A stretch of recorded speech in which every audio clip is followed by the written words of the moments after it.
Pertanyaan saya, sudah habis uang berapa, Mas? Dalam kenyataannya, uang cash itu diperlukan, Mas. Ya, Biaya politik itu sangat mahal di sini.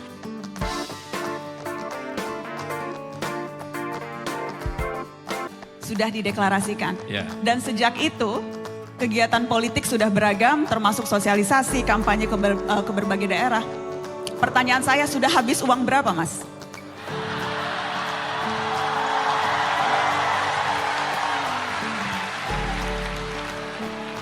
Mudah-mudahan di sini ada yang mau nyumbang nanti. Ya, dari semua barangkali saya yang asetnya paling kecil. Saya menjadi calon presiden tidak pernah mendaftar, tidak pernah mengajukan diri. Saya diajukan oleh Partai Nasdem pertama kali, partai yang dulu beroposisi ketika di Jakarta. Mereka melakukan proses dan mereka mencalonkan. Habis itu kemudian PKS, Demokrat, walaupun sekarang tempat lain, kemudian PKB. Oh iya dong, saya sebut dong, masa enggak disebut? Nah, terusin dulu ya. Ya. Itu kan modal suara politik. Saya terusin dulu sebentar. Silakan, Mas. Jadi, gerakan yang kami dorong, gerakan perubahan, dilakukan rame-rame. Begitu banyak yang membantu. Mayoritas bantuannya tidak dalam bentuk rupiah. Kami dipinjamin rumah, dipinjamin kendaraan, staf-staf yang kita bekerja bersama, sebagian adalah mereka dibayar oleh perusahaan-perusahaan yang mau membantu kita. Oke. Jadi secara pembiayaan itu bukan pembiayaan seperti diberikan rupiah. Bentuknya adalah kalau itu in kind atau apa? Barang. Natura. Tapi Mas, dalam kenyataannya uang cash itu diperlukan, Mas. Ya. Biaya politik itu sangat mahal di sini. Saya mau kasih ilustrasi, calon wakil presiden Anda, Caimin, sempat bilang untuk bisa jadi caleg di DKI itu minimal 40 miliar. Di Jakarta dan kota-kota besar itu nggak terima kerudung atau kaos, Mas, terimanya kulkas. Ya. Dan ini saya mengutip Caimin. betul. Dan Jadi apa rencana Anda untuk mengumpulkan uang sebanyak itu? tidak, kita tidak berencana mengumpulkan uang kepada kami. Apa yang kami kerjakan selama ini ada lebih dari 600 relawan. Okay? Semua melakukan fundraising di tempatnya masing-masing. Bukan kami mengumpulkan dana. Mereka mengumpulkan, mereka bekerja. Kalau saya datang ke sebuah tempat, maka tuan rumah di sana yang akan menghandle seluruh biayanya. Ini menjadi sebuah iuran. Ada satu fakta yang kita semua tutup mata. Kita tahu ada biaya tapi kita tidak mau membiayainya. Kita tahu bahwa proses politik itu, partai politik itu seperti juga kantor. Ada biayanya, tapi negara dan publik tidak mau membiayai. Kenapa? Ya karena ini partai politik, karena ini adalah kampanye. Selama itu tidak ada pembiayaan dari publik, maka usaha untuk melakukan fundraising menjadi sangat rumit. Dan kami merasakan sekarang. Oke, jadi karena saya akan mengeluarkan LHKPN Anda, Mas Anies. Karena untuk pejabat publik, kekayaan itu bukan sesuatu yang harus ditutup-tutupi. Ini laporan terakhir di 2023. Dan mohon maaf Mas Anies, Anda baca pres yang paling miskin, Mas. Kekayaan Anda 11,19 miliar. Saya akan... Sebentar, hutangnya berapa? Hutangnya berapa, Mas? Coba, berapa mungkin Mas Anies? Ya, tapi nggak ada jadi, pinjol kan, Mas? Nggak ya? Enggak. Dari 11 miliar itu mayoritas bentuknya hutang. Karena saya masih kredit rumah sampai sekarang. Oke, saya akan ulang pertanyaan saya. Jadi rencana Anda selain fundraising, karena biayanya mahal? Dibantu oleh banyak orang yang memberikan dukungan saat ini. Dan yang paling nanti akan mahal adalah ketika menjelang kampanye, menjelang kegiatan kampanye, produksi alat-alat peraga. Apa yang sekarang kami lakukan?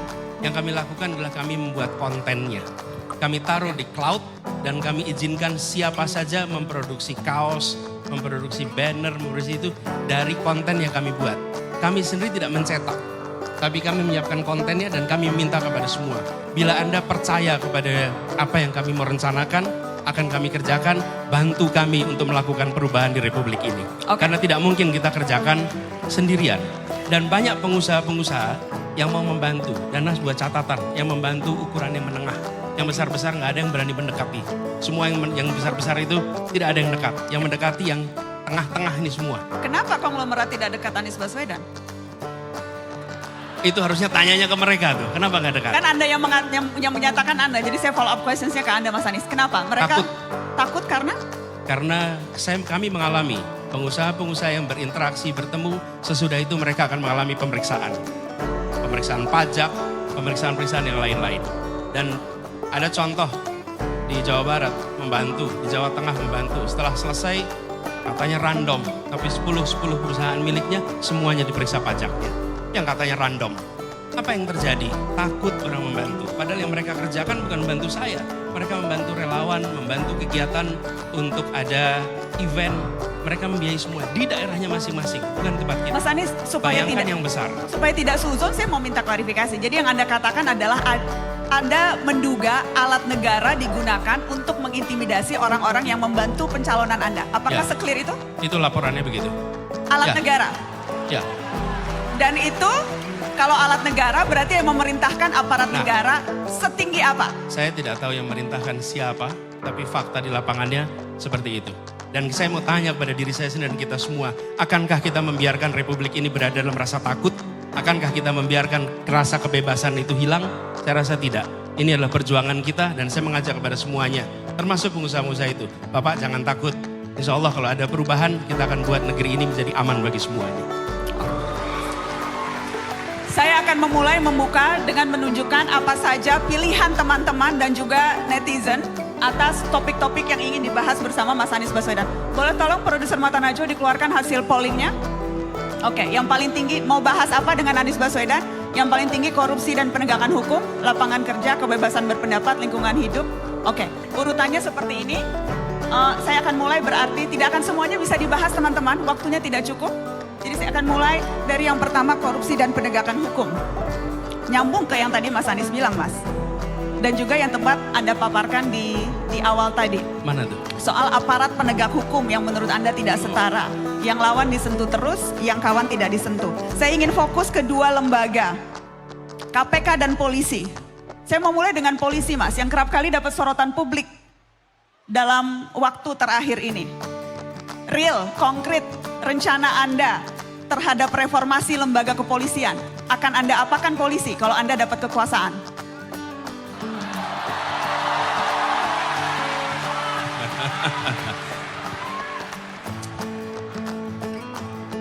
Wih, jangan dong, bahaya kalau bubar.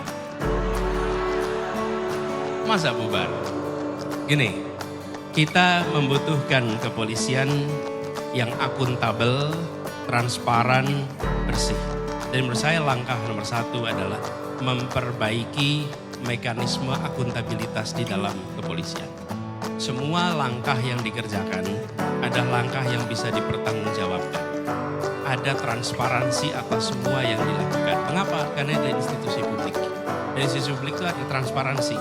Dari mulai ke aktivitas di tingkat paling bawah, tingkat polsek misalnya, sampai dengan tingkat yang paling atas. Dengan ada transparansi itu, maka akuntabilitas bisa kita laksanakan. Yang kedua, harus ada pengembangan profesionalisme, kompetensi. Ini fakta di lapangan, bahwa banyak sekali saudara-saudara kita yang bertugas di kepolisian tidak mengalami pembekalan yang cukup. Kalau tidak punya keterampilan, pengetahuan, kemampuan untuk bisa menggunakan segala macam teknik baru, maka teknik-teknik lama lah yang akan dipakai.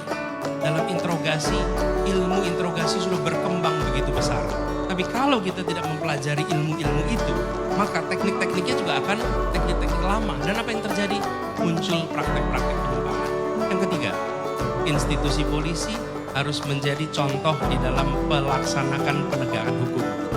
Anggota polisi yang bermasalah, yang melanggar hukum harus menjadi subjek untuk diperiksa. Tidak bisa justru anggota kepolisian itu terbebas bila melakukan pelanggaran. Mereka yang harus menjadi contoh. Dan yang keempat adalah pelibatan publik di dalam pengawasan kepolisian. Kepolisian seperti juga badan-badan yang lain harus bisa diawasi. Dan salah satunya mungkin Ombudsman, kemudian Kompolnas bisa memiliki akses yang lebih baik dalam pengawasan. Jadi dengan cara begitu, maka apa yang dikerjakan oleh kepolisian bisa dipertanggungjawabkan kepada publik. Tapi kata kuncinya adalah transparansi, akuntabilitas. Begitu. Mas Anies, saya mau konkret. Tim percepatan reformasi hukum yang dibentuk Kemenko Polhukam itu merekomendasikan satu hal spesifik soal kepolisian. Disebut perlu dilakukan pembatasan penempatan anggota Polri pada kementerian dan lembaga lain. Saat ini banyak anggota Polri yang ada di berbagai jabatan sipil di kementerian. Sebagai sekjen, sebagai irjen, pelaksana kepala daerah, sampai komisaris di BUMN. Dan tim percepatan reformasi mengatakan itu perlu dibatasi. Joknya di kalangan masyarakat, NKRI Negara Kepolisian Republik Indonesia. Joknya seperti itu. Dan ini rekomendasi tim percepatan. Sependapat dengan itu Anda akan batasi? Pemerintahan harus meritokratik. Bukan hanya kepolisian dibatasi. Posisi-posisi yang tidak seharusnya diisi oleh orang yang kompetensinya berbeda, jangan diisi dengan orang yang berbeda.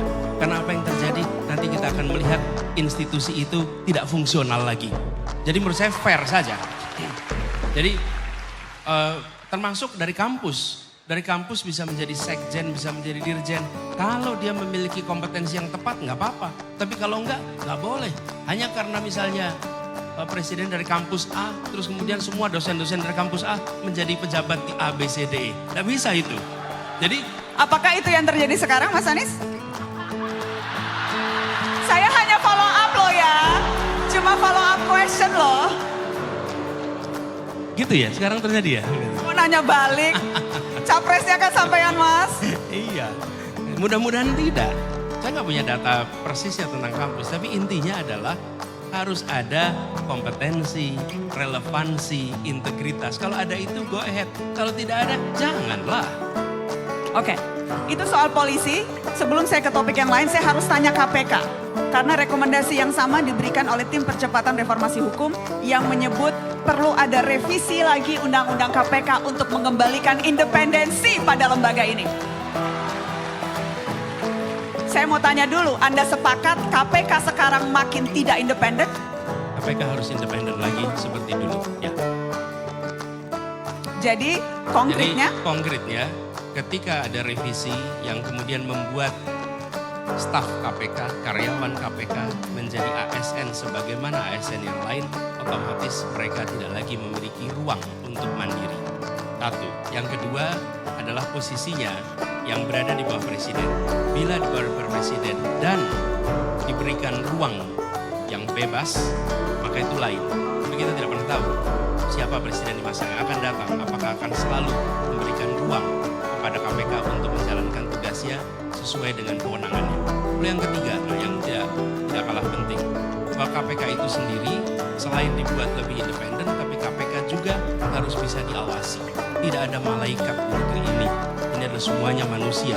Dan manusia punya kecenderungan mendapatkan kekuasaan, dia bisa abuse kekuasaan itu. Termasuk juga yang berada di dalam KPK. Ya dimandirikan, ya diberikan kewenangan yang cukup untuk memberantas korupsi karena praktek korupsi sudah begitu masif, tapi juga harus ada mekanisme pengawasan yang baik sehingga KPK tidak menjadi sebuah badan yang justru merusak praktek pemberantasan korupsi. Mas Anies, saya harus tanya supaya tidak ada suuzon di antara kita. Jawaban Anda soal KPK harus independen, apakah itu dipengaruhi oleh fakta bahwa KPK belasan kali menggelar ekspos Formula E dan calon wakil presiden Anda juga sudah diperiksa KPK? Saya tidak tahu berapa kali KPK melakukan gelar perkara, tapi saya percaya bahwa KPK akan menjalankan tugas itu dengan benar. Kenapa? Karena mereka harus bertanggung jawab kepada publik apa yang mereka kerjakan. Dan saya percaya bahwa sejauh ini terkait dengan pelaporan-pelaporan itu semua, mereka jalankan itu sesuai dengan prinsip-prinsip yang benar. Kenapa? Masih banyak orang-orang baik yang bertahan, yang selalu akan menjaga integritas di dalam tubuh KPK. Itu harapan kita, itu andalan kita. Baik, Mas Anies, saya akan ke topik kedua yang dipilih oleh audiens. Tadi lapangan kerja, Mas Anies. Anda sempat menyebut, tadi juga Anda sebutkan, salah satu prioritas Anda penyediaan lapangan kerja. Bukan hanya di kota besar, tapi juga di kota menengah kecil, sehingga anak muda tidak harus pindah ke kota besar untuk dapat pekerjaan. Konkretnya bagaimana, Mas? Bagaimana agenda prioritas itu bisa Anda wujudkan? Pelaku ekonomi mikro adalah penyedia lapangan pekerjaan yang paling cepat dan paling banyak. Paling cepat, paling banyak. Itu pelaku ekonomi mikro. Misalnya saya beri contoh. Sewa sebuah garasi, sewa sebuah lahan, diubah menjadi sebuah warung, diubah menjadi tempat konveksi, itu langsung dia menyerap tenaga kerja. Cepat sekali.